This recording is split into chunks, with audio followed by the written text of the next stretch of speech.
तर बेगानी शादी में अब्दुल्ला दिवाना आमदार परिणय फुकेंनी राऊतांवर हा पलटवार केला। शहांच्या पुणे दौऱ्याला विरोध होण्याचं कारण नाही असं परिणय फुके यांनी म्हटलंय। प्रत्येक गोष्टीला विरोध करायची त्यांना सवय आहे असंही परिणय फुके यांनी टोला दिलाय।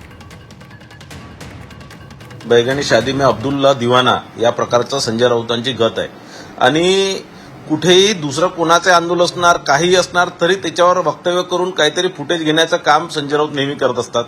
आता पुण्यामध्ये जो अवॉर्ड जो अजित डोवालजींना मिळणार आहे सन्माननीय लोकमान्य टिळकांच्या नावाने, तर याला काही विरोध होण्याचं काही कारण नाही आहे। काहीतरी कोणत्याही गोष्टीला विरोध करायचा आणि काहीतरी मीडियामध्ये यायचं हाच या प्रकारच्या छोट्या मोठ्या संघटनेचा केविलवाना प्रयत्न असतो।